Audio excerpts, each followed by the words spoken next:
And we are live. So welcome, everybody. Thanks for coming to the candidate forum for the Democratic primary for County Council Seat 6. I am Joe Kelly, who is one of the co-chairs for the West Ashley Democrats. Smarell, you want to, I think I screwed it up again. I'm sorry. Your name is similar to my wife's name and it keeps coming up. So please introduce yourself. Open all as well. I'm Smarell Nicole. I am your North Area Chair for the Charleston County Democratic Party. Thank you all for joining us. Thanks. We also, you may see on your screen panelists, Steve and Karen, who are both members of West Ashley Democrats. They're helping us do troubleshooting this evening. I recommend that you put your screen onto speaker view, and then you will see our candidates only when they're speaking, and you won't see the rest of us. So the format that we are going to follow today is that we are going to begin with a very brief, just introductory statement from each of our candidates, no more than a minute. And then we are going to proceed to 7 questions. And we're going to rotate back and forth who goes first and who goes second on those questions. We've given the candidates topics that those questions are going to be in ahead of time, but we have not given them the questions. And North Area Democrats and West Ashley Democrats are going to alternate asking those questions as well. So let's go ahead and get started. And Reverend Middleton, if you would just very briefly, oh, and I should say also, by the way, I'm going to be using a timer just to try to keep us on track. So if, you know, after 2 minutes of answering a question, it goes off, there's no comment on your answer. I'll just ask you to wind up very quickly and we'll move on because we'd like to finish this up by 6:45, 7:15, 7:20. Okay, Reverend Middleton, would you go first with your introduction? Thank you very much, Joe and Karen and the West Ashley Democrats. Thank you, Smarell and the North Area Democrats. Thank you, Steve, who's helping to run this meeting. And thank you to all of the viewers, those who are logged into this webinar, and then those who are watching via Facebook for viewing and tuning in tonight. I am Kyrin Middleton, and I'm running to bring strong moral leadership to Charleston County Council. I'm a native Charlestonian. I graduated from Burke High School and from the College of Charleston. I've served in various leadership capacities in Charleston for a number of years. I am currently the pastor of historic Mount Zion AME Church in the heart of the city of Charleston, and I've been a pastor in the AME Church for over 29 years. I was also bivocational, so I served as a high school English teacher and then had a 25-year career in education. And in this season of my life, I'm running to bring strong moral leadership to Charleston County Council. Thank you very much. And Captain Rainey, would you introduce yourself as well, please? You're on mute right now. There you go. All right. So again, just good evening, and wanted to thank y'all again for putting on this forum, giving us a chance to engage with our constituents in these unforeseen times. My name is Kyrin Rainey. I am a captain with the North Charleston Fire Department. I'm also a husband, a father of 2 young children. I am CEO or founder of an organization called MAD USA, which stands for Men Against Domestic Violence. And that provides proactive education for kids K through 12, and also offers emergency assistance for adults as well. I founded this organization as a result of my mom and my 4 siblings being murdered roughly about 14 years ago by my mom's husband. And I'm running for Charleston County Council to expand my public service and serve the county that was there for me and my family in our time of need. My goal is to bring proactive, concrete solutions to the county through infrastructure, public safety, crime, including domestic violence, education, and recreational program, and I look forward to serving as your next county councilman. Thank you very much, Captain Rainey. And if you will answer the first question, the first question, Captain Rainey, we'll start with you. Smarell, you want to ask the first question, please?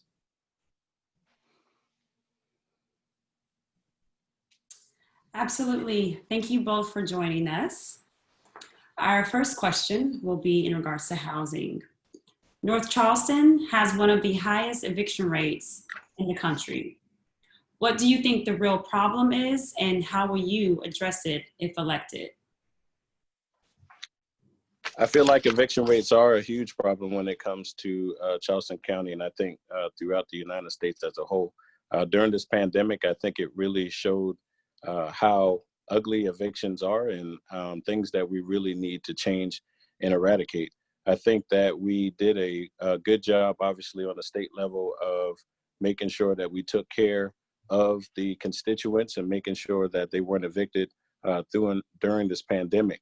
But I think that there's a lot of things that we have to readdress with our landlords through, obviously, policies with the county and possibly through the state to make sure that these people have an opportunity to have fair housing for themselves. Housing is a bigger issue, even more than I would say even evictions. We have to make sure that we're providing affordable housing for people so they don't end up in these situations as well. And I've been working on a project already that deals with workforce housing for working people in Charleston County to make sure that they are provided the opportunity to be able to afford where they live and live in quality homes. Thank you, Captain Rainey. If you would repeat the question again for Reverend Middleton. Absolutely. North Charleston has one of the highest eviction rates in the country. What do you think the real problem is, and how will you address it if elected? Certainly, thank you very much. North Charleston does have the highest eviction rate in the county, and certainly when we look at gentrification and the ramifications of gentrification, there are those, there is the desire to seize property so that land could be developed, and that really goes into the formula for kind of throwing people out of their homes so that those homes can then become a part of that redevelopment formula. There is a housing affordability crisis in Charleston County. We learned through the Charleston Trident Association of Realtors 2018 study that the average median home price in Charleston County is right at about $345,000. Who can actually afford that, like regular everyday working people? I serve on the City of Charleston's Housing Commission, and when looking at mitigation or opportunities to sort of help manage, because when individuals don't make enough money through they're having a good living wage, they cannot afford to pay rent, or they cannot afford to be a home owner. And so Charleston, the City of Charleston, we become a leader in at least creating an affordable housing plan by borrowing $20 million. Out of that $20 million, we've been able to provide 952 affordable homes for ownership for individuals in the City of Charleston. 2,247 of those are rental units. We rehabbed 3,877 existing homes, helping lower the income owners for owners with repairs, and then created more than 800 rental units serving people with a variety of range of income. So when looking at what government can do in order to help individuals really be solvent and whole, we have to recognize that everyone cannot afford to live in some of these housing paradigms that are being created by cities and counties. Thank you very much. Okay, I'm going to ask a question from the West Ashley Democrats, and Reverend Middleton, you'll go first on this question. Very simply, how are you going to support mass transit? How are we going to improve the somewhat lacking system that we've got right now? I support mass transit. I'm a member of the Charleston Area Justice Ministry. My church is a covenant member. We've been on the forefront working on traffic and transportation issues across the region, not just in Charleston County, but we realize that all of Charleston is literally one region, and so we're connected. We have to have mass transit in order to bring people who can't afford to live in these places based on gentrification and evictions and whatever the cases are. They're being pushed into more rural parts of our region. And so they have to be able to come or access their jobs, their families, and or services that are in other parts of the county. We do not have a viable transit system. And so the county can support charter. So I mean, there are things that we can do like right now in order to kind of shore up our transit system. We can support charter.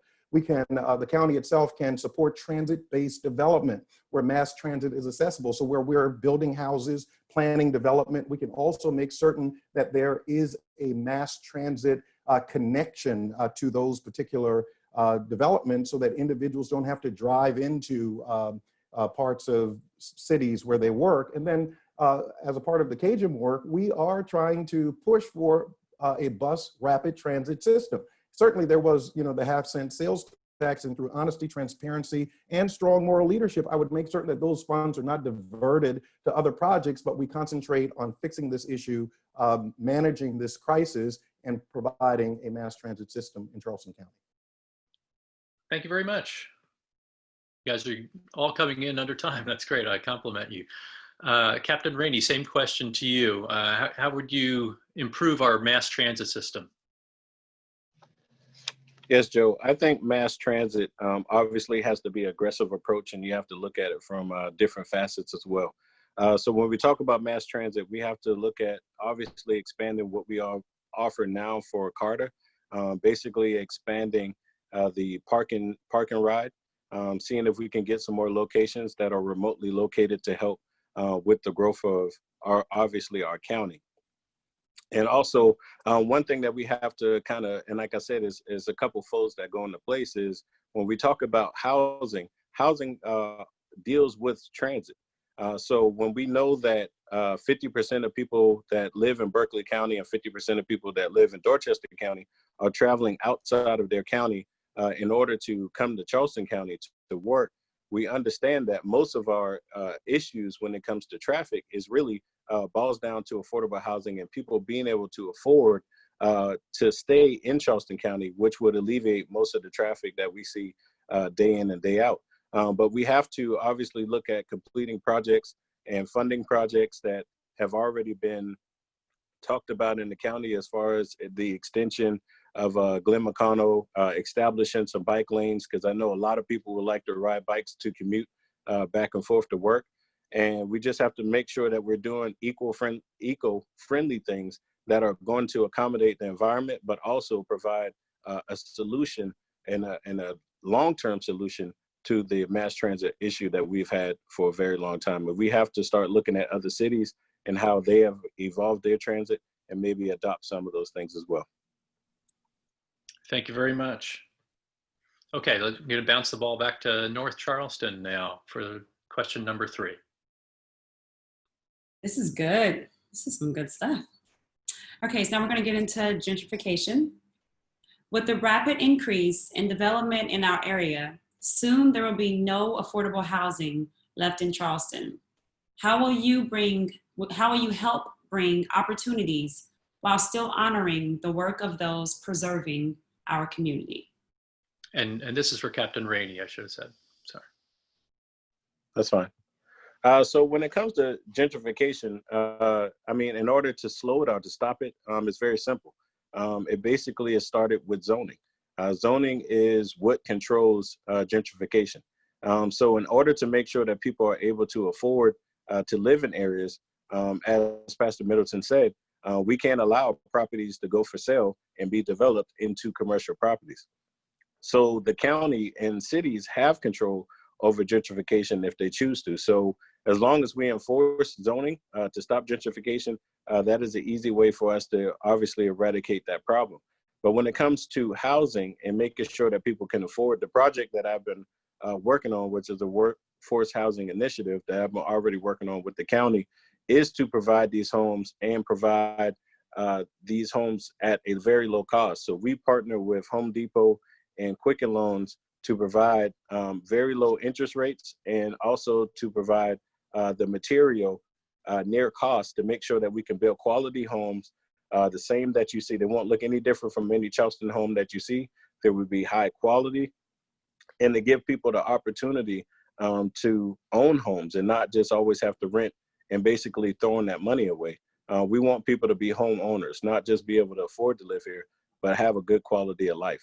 And with that, we have a down payment assistance program for first responders and healthcare workers where they pay $1 down. And for regular citizens, they pay $100 down. And they get a quality home The county, obviously, and the other municipalities such as Hollywood, Allendale, City Charleston was also at the meeting as well, and trying to see how we can get our municipalities to work together to finally address this issue together and make sure that people have quality homes. Thank you very much. And please repeat the question for Reverend Middleton. Sure. With the rapid increase in development in our area, soon there will be no affordable housing left in Charleston. How will you help bring opportunities while still honoring the work of those preserving our community? So again, thank you very much for that question. The county is a partner with municipalities, and we need ownership of affordable units. And so I beg to differ that beg to differ with the fact that zoning laws drive the market, because economic markets are controlled by land prices. And so Charleston is a real estate market that is very hot. So, everybody is trying to build and develop here. And so we need to build consensus among leaders that continue to prioritize affordability as these developments go up. When you look at, I'm pushing again for strong moral leadership. And when I say moral leadership, I'm talking about equity, balance, fairness, looking out for those who individuals don't even consider, to include individuals who end up in the margins, in the shadows, because they don't have money or capital, or they are poor or low income, and individuals think that they can just be pushed out because they're not going to say anything. They need somebody to be a voice for them. And so when we look at affordability, we have to make certain that as we are developing all of these areas in and around our region, that we have embedded justice and fairness in those formulas to include affordability. So I would then say that when we are looking at prioritization of funding projects, the city of Charleston took out $20 million to create an affordable housing plan. The county, the region needs to put skin in the game and put their money where their mouth is. So you can't just have development and you have not then created a robust plan that embeds in that plan affordability. So I would just simply say that when we look at what Charleston has done well, that could be expanded throughout the entire region to make certain that those who are in that affordable housing crisis are no longer in crisis, because there are always viable homes so that their lives can be, so that they can thrive in the communities in which they live. Thank you very much. And Reverend Middleton, we're going to begin with you on our fourth question here. We're switching gears a little bit. What I'd like to ask you about is committee assignments. Which particular committee or committees on county council are very interested in working on, and please explain to us why. Well, there are several committees, I guess, that I would choose. So public safety, I would choose the Public Safety Committee. Of course, I used to be the chairperson or the project leader for the Charleston Illumination Project. And it is that organization whose mission is to strengthen the relationship between citizens and police. And we have 86 strategies, 5 goals that have been measured and tested that have moved the needle in improving those relationships in Charleston County. It has become a model. It was picked up by the National Law Enforcement Museum as a gold standard for community police relations in the nation, not just in Charleston. And all of that came as a result of the tragedy, or part of the aftermath of the tragedy at Mother Emanuel AME Church. So I would serve on the Public Safety Committee for those reasons. The Administrative Policy Rules Committee, certainly I have excellent administrative credentials. I used to be a high school principal, a central office administrator, assistant superintendent. I'm a pastor, which then is equivalent to being a CEO of an organization where other AME churches are leaving the peninsula.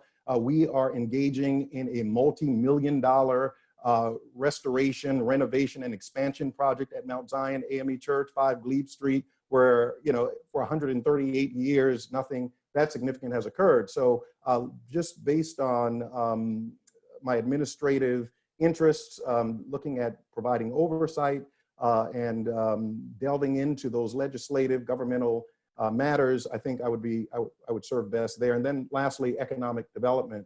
I'm very interested in economic development in this area. Again, when we talked about gentrification, there has to be somebody with the voice that continues to remember to connect those who particularly may not have a voice in those discussions. And so even though I may have made it in a certain way, I cannot forget those who have not. So economic development would be one of those areas.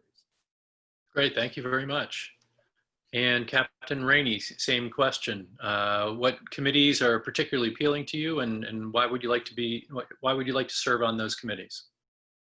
Well, there's a various amount of committees that I would actually like to serve on, if not serve on all, because a lot of them are very interesting. But when you talk about chairing a committee, committees that I would like to chair would definitely be public safety committee would be number one for me. Obviously, my extension into in my position as a captain in the North Charleston Fire Department in the years that I have in service have given me the opportunity to be able to engage with other first responder leaders, whether it be law enforcement or whether it be through the Charleston County EMS, has given me extensive background and understanding of things that need to change in order to make sure that we have equal first responders and equal protection and resources throughout the county.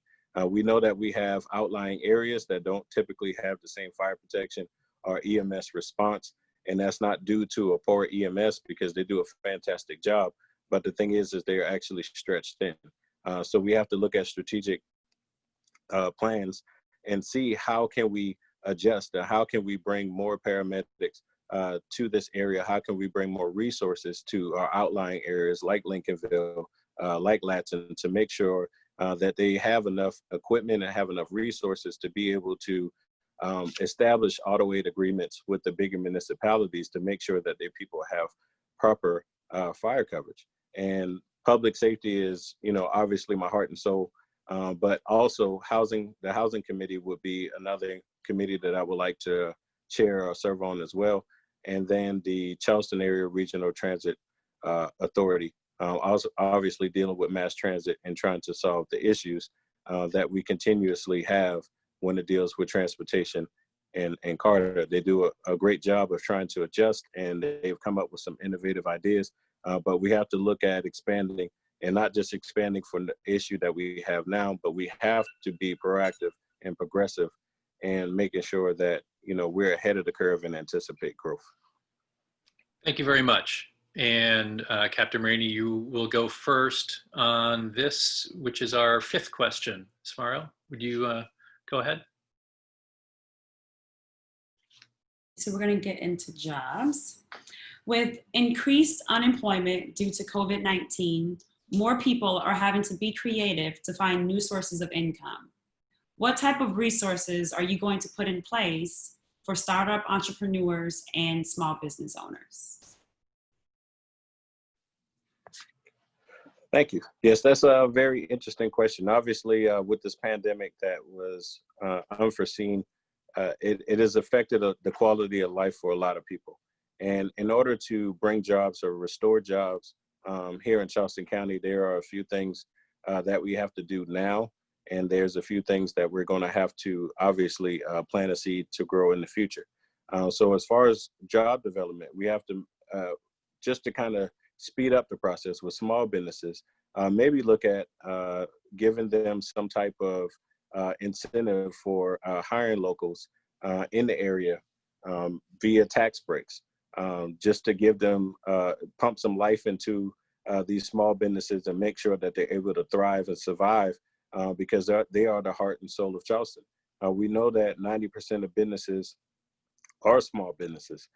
So in order for us to really maintain the economy that we have and the great and growing economy that we have to make sure that our small businesses are able to survive. And if we have to look at giving them tax breaks in order to hire local people and making that an incentive, that is something that, we may need to look at in the near future. But when we talk about long-term, the housing project that I spoke about with the initiative is going to create over 3,000 jobs. And one of the things, unique things that Home Depot offered was to provide a trade school for high school students. So it will actually be a internship that they will get paid to do, but they will also be taught trades that they will be certified and licensed in, which gives them a very unique opportunity as a young person to be an entrepreneur and start their own businesses, and which is in turn is going to create more jobs and growth. So we have to look at innovative ways. I know that also Boeing is looking at laying off people and things like that. So we have to make sure that outside of our huge businesses, that our small businesses that really make Charleston County what it is, that we're taking care of them as well. Thank you, Captain Rainey. And same question. Okay. With increased unemployment due to COVID-19, more people are having to be creative to find new sources of income. What type of resources are you going to put into place for startup entrepreneurs and small business owners? Thank you very much for that question. And we do know that the key to starting a business is capital. And so in order to have, that viability, you need access to capital, and cities and counties can work together with nonprofits like Together SC to have easy and low interest loans.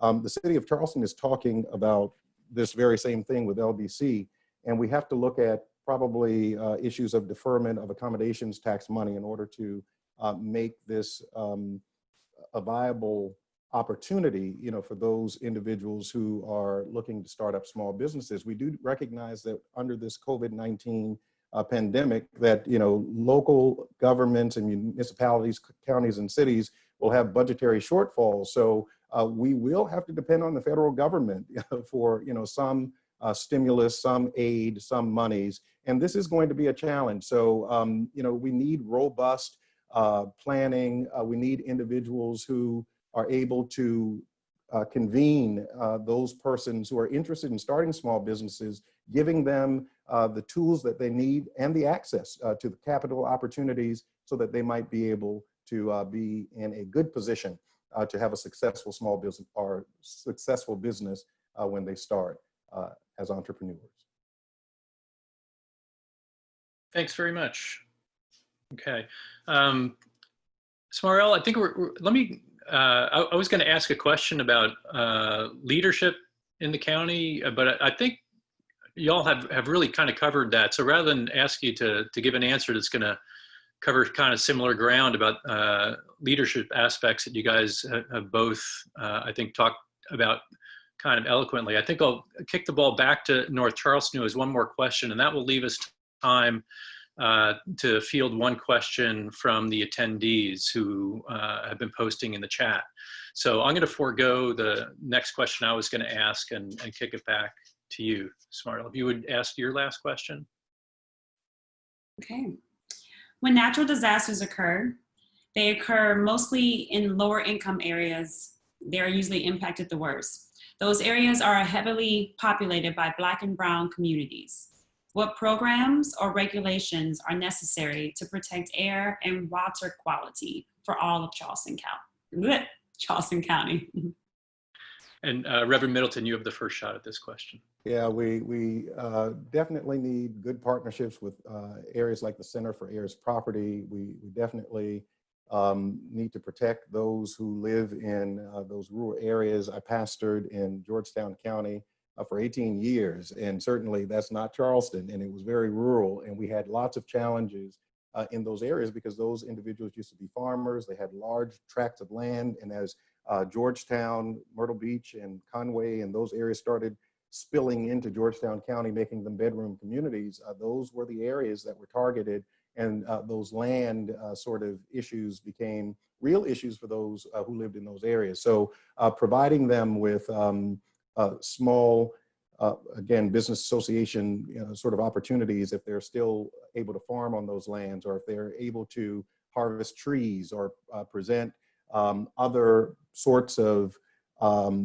industry, that can potentially, provide them with income and profit in those areas. But we have to protect our wetlands and our natural resources. So in those, I never realized growing up as a boy living in Charleston, South Carolina, that, the area, we call it back to green, but, beyond Burke High School, all of that was like marshland, and we never really appreciated. We would go get fiddler crabs and those type things there, but now they were developed and there are $1 million homes there. So we have to recognize that when we find these areas that are Black, that are owned by Black and brown individuals, we have to help them recognize the importance of keeping that land and preserving that land so that we might keep those properties in families and in those traditions. Thank you. I'm trying to remain neutral, but y'all are giving me some good answers. Okay, so when natural disasters occur, it is mostly lower income areas that are impacted the worst. Those areas are heavily populated by Black and brown communities. What programs or regulations are necessary to protect air and water quality for all of Charleston County? You're muted. You're muted. All right. When we talk about natural disasters, we can look back, as recent as hurricane season, or we can look back at the 1,000-year flood that we dealt with, I think back maybe in 2015.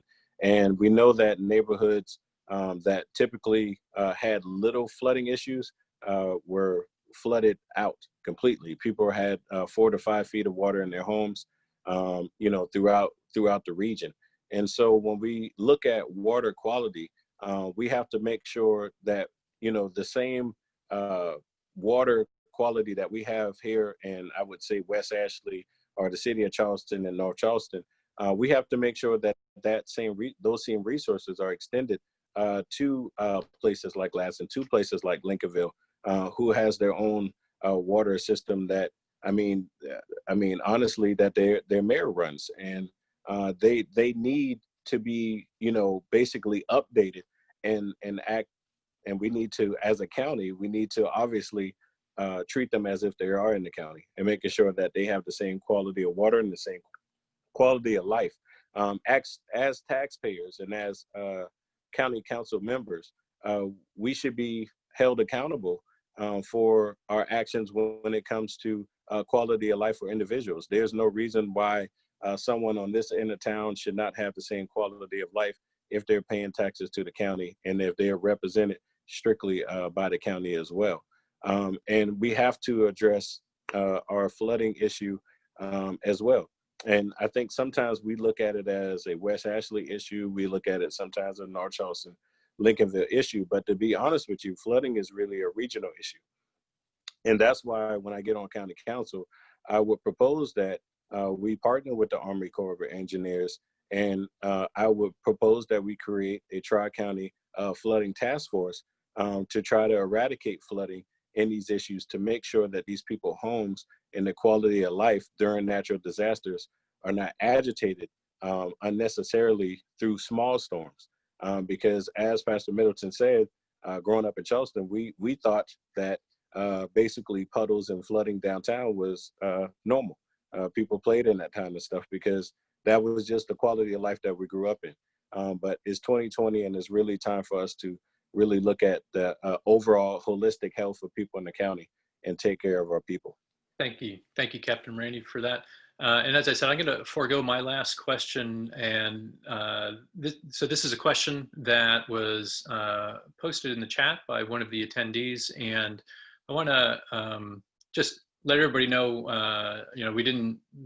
This is a question, obviously, that the candidates were not didn't have any heads up on. They had no forward preparation, but it's pretty important. It's about the makeup and how the functioning of the council, how it works. So I'm going to read this question, and Captain Rainey, you have the first shot at it. As a voter who cares about the partisan makeup of county council, partisanship becomes key when electing the chair of county council, because the chair of county council has a great deal of authority. So have you ever supported a GOP, candidates or endorsed them? And if you have, why? You're on mute again, Captain Rainey. There you go, thank you. I'm sorry. I keep muting myself just to make sure I don't overtalk anybody. But yes, to be transparent, yes, I have. I have supported a Republican candidate before. I am, I guess you would say, as bipartisan as it get. I believe on working on both sides. And I have supported a candidate before, and they lost the election. And I learned a lot from it. I was very young. I wasn't groomed in politics. And I'm just a person that has passion for people. And so when someone comes to me with ideals that kind of are sensitive to the things I care about, which are women and their rights and things of that nature, I'm very sensitive to those things. So, I have made a mistake by supporting somebody in another party before. But, the Democrat Party is my home, and has always been my home. And so, that's why I'm a part of this party. Thank you very much. And so now Reverend Middleton, and this will be the last of the questioning. As a voter who cares about the partisan makeup of county council, partisanship becomes key when electing chair of county council, because chair has a great deal of authority. Have you ever supported GOP candidates or endorsed them? And if so, why? I have never endorsed a GOP candidate. I'm a lifelong Democrat. I've worked with Democrats and even chaired campaign committees for Democrats to be elected for office. So I would have to be transparent in that way to say that I am partial, to Democrats who are running for office, because I do believe in democratic principles, democratic ideals. And I would definitely always vet individuals, anybody who comes to me. There are a lot of people who come to me asking for support as a pastor, as a leader in the community, all my life, in different areas, and certainly here in Charleston, definitely here in Charleston, and certainly being a pastor, particularly during election cycles, always wanting to run through churches in order, Democrats and Republicans alike. I've never allowed that. And so I vet people. I look beyond just those surface issues to make certain that, again, I'm pushing for strong moral leadership. I have to be certain that their core values line up with my core values. And if it could be one issue that, they are, sort of as a smokescreen, but I can't allow myself, to totally be sullied in that way. So I have never, and I would not endorse or support, a candidate who does not support my values. When looking at being bipartisan, I'm a consensus builder, and I work with everybody.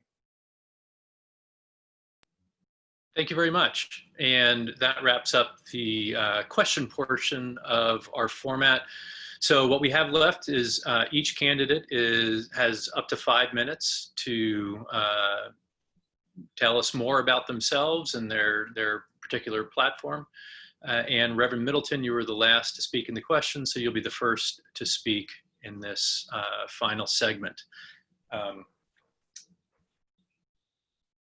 Please go ahead. Well, thank you again, Joe, Karen, who we can't see anymore, and all the West Ashley Democrats. Thank you again, Samarel, and all of the wonderful Democrats in North Charleston. And again, Steve, thank you for helping us by running this meeting, and all the viewers, to our Captain Rainey for being a gentleman as well during this time. I'm not going to take 5 minutes because I really, there are just 3 things. Again, I'm called to service. All my life I've served from graduating from the College of Charleston. I was 18 years old. I went right into a service industry. I was bivocational. I was a high school English teacher. And in those days, being a Black professional, we had to have more than one job. I was a preacher, and being a preacher doesn't always pay, right? So you got to support your family. I have a son who's a grad student at East Carolina University right now. And certainly I'm called and passionate about service to my community. And running for Charleston County Council becomes an extension to that service. I have the experience to be effective as a county council person in Charleston County. I'm an administrator. I'm a community organizer. I am a grassroots from the earth type organizer that begins to help individuals in tough circumstances, specifically through having conversations, through learning more about their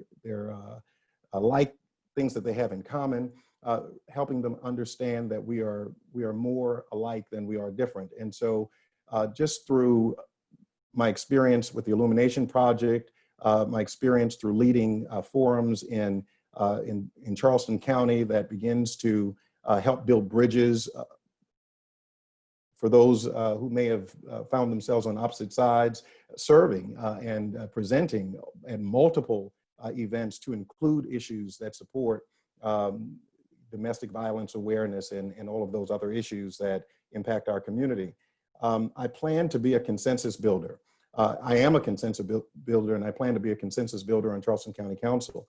When looking at just the nature of Charleston County Council over the years, we need leadership. We need individuals who are ready to connect individuals who may not have voices to the services that they are entitled to. We talked about Lincolnville. We talked about other areas of the county that have been almost stepchildren of this county. Somebody has to be in this district. Lincolnville is in this district. And certainly, you know, I went up there and had a great opportunity sharing with them, learning their issues. It was not my first time in Lincolnville. I have family members there as well. And so it becomes just a natural extension of who I am to offer myself in this way. I could be doing a whole lot of different things, but I find it to be important to serve, to enable our community to be represented by individuals who have a moral fiber, who have a moral center, moral compass, not individuals who will be sucked into corruption and opportunities that may, you know, seek to be self-enriched and that sort of thing. Not to say that that's the case in this case, but we've seen it on county council. And so we need individuals who will be able to serve with transparency, fairness, and honesty, and individuals who will then have a heart for justice, looking at those who are considered to be the least. And then we wouldn't have to talk about gentrification because we've embedded in the fabric of our policies and decision makings a heart to serve those who are also in our community. And so we would have planned actions that would be outcome driven as we see how those things play out in our county. And so when I look at what I could be doing with my life, and I've been running hard since I declared you know, for this office and filed, and I did not do that as a waste of my time, but I did it because I put my heart and soul in everything that I do. I love people. I'm a pastor, so I'm out, I'm in the community, and so I'm accessible, and I would be that kind of county council person for everybody in Charleston County, District 6 particularly, but everybody in Charleston County. And so I ask for your vote. I mean, that's the most humble thing I could do at this point. We are in the short rows now. And so I ask for your vote, and I ask for your confidence, and I ask for you to give me the opportunity to provide strong moral leadership on Charleston County Council. Thank you very much. And Captain Rainey, you have the last word. All right. Joe, I would like to thank you again and Samara for putting on this forum, and Charleston County Democrats, West Ashley Democrats, and the North Area Democrats, you know, for joining us tonight for this very important conversation. And during this pandemic, obviously gives us a unique opportunity that we really haven't been afforded to engage with the constituents of District 6. I am a lifelong resident of Charleston County. And, you know, my heart and soul after losing my mom and my 4 siblings has always been public service. Whether it's youth mentorship, whether it's looking at bettering the quality of life for people throughout the county or throughout Charleston, or basically domestic violence reform, which I fought for back in 2015, which me and a lot of others changed the landscape of how domestic violence is addressed throughout the state of South Carolina. And obviously with Governor Nikki Haley assigning me to her task force, it gave me a unique opportunity to work with a lot of people and to bring about real change. And my passion for service is just that. It may sound cheesy, just like Pastor Middleton said, he has a love for people. I just love people. I love to see people doing well. I love to see people be treated with fairness. I like to see everyone have an equal quality of life. I don't like to see people in despair because of their financial situation. I believe that all of us that pay taxes or those are even homeless deserve the rights of the people that are citizens of the Charleston of this Charleston County. We have to be one county, and we have to be a voice for everyone. And so when we talk about serving on county council, we have to make sure that we are providing leadership, and we aren't afraid to step against the grain and step on our own, even if it means not being necessarily liked. Because as a county council person, my job is to do what's best for the quality of life for my constituents and the people throughout Charleston County. Not what's best for me or not what's best for another county council person. So I'm looking to be your champion. I'm looking to be your servant constituent. I'm looking to serve you. And like I will tell anyone else, if I'm willing to put my life on the line every third day for citizens, imagine what I would do for you if I was your county councilman.